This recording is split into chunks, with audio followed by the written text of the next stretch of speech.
Sobat Iskol, selamat datang kembali di YouTube channel Iskol Agridaya dalam seri Iskolpedia. Sobat Iskol tahu nggak sih bahwa Indonesia merupakan penghasil kopi terbesar nomor 4 di dunia setelah Brazil, Vietnam, dan Kolombia. Dengan total produksi sebesar 789.000 ton untuk tahun 2022 sampai 2025 menurut Kementerian Pertanian. Dari total produksi, 150.000 ton merupakan jenis kopi Arabica dan 600.000 ton merupakan kopi Robusta. Kopi dari Indonesia memiliki keunikan dari segi ragam cita rasanya, karena setiap varietas atau setiap jenis dari kopi ini menggambarkan karakteristik dan juga kondisi geografis dari mana komoditas ini berasal. Nah, sifat inilah yang membuat komoditas kopi dari Indonesia menjadi sangat diminati oleh banyak negara luar. Negara-negara di Eropa seperti Belanda, Belgia, Jerman, dan juga negara lainnya seperti Jepang dan juga Amerika Serikat menjadi pasar potensial ekspor yang sangat menyukai kopi bersertifikasi fair trade dan organik karena menjamin produk etis dan juga yang pastinya ramah lingkungan. Untuk memasuki pasar ekspor, komoditas kopi harus memenuhi peraturan pemerintah tentang ketentuan ekspor. Adapun syarat-syaratnya seperti berikut ini. Yang pertama, ekspor kopi hanya dapat dilakukan oleh perusahaan yang terdaftar sebagai ETK atau eksportir terdaftar kopi dan eksportir kopi sementara atau EKS oleh Ditjen Perdagangan Luar Negeri Kementerian Perdagangan. Yang kedua, setiap ekspor kopi harus dilengkapi dengan surat persetujuan ekspor kopi atau SPEK yang dikeluarkan oleh dinas yang bertanggung jawab di bidang perdagangan tingkat provinsi, kabupaten, maupun kota.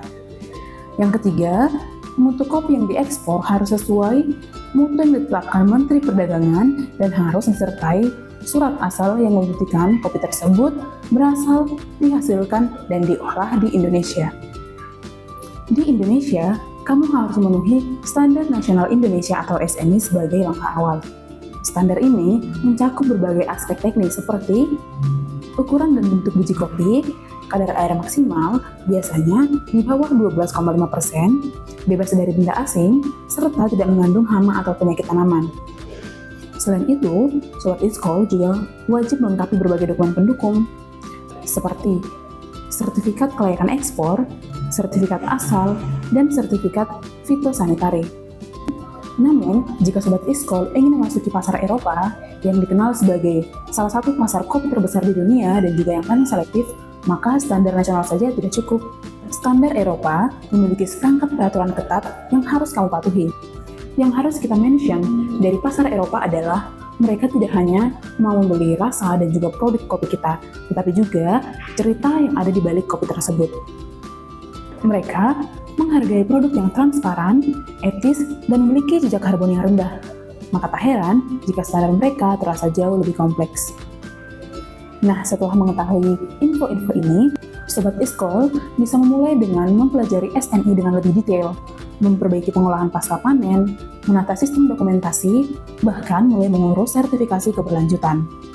Memang awalnya tidak mudah, tapi kamu sadar ini bukan sekedar soal menjual kopi ke luar negeri, ini tentang membawa nama baik kopi Indonesia ke panggung dunia dengan kualitas yang lebih bersaing dan nilai yang lebih berkelanjutan. Nah, bagi Sobat Iskol semua yang merasa tertarik untuk memasuki pasar ekspor, terutama komoditas kopi, atau sekedar meningkatkan pengetahuan tentang ekspor, boleh mengikuti pelatihan di Iskol Agridaya. Di sana, Sobat Iskol akan diberikan pengetahuan dan juga materi tentang peluang ekspor kopi dari Indonesia dan juga standar-standar yang ada, baik itu SNI, EU, dan juga standar-standar lainnya.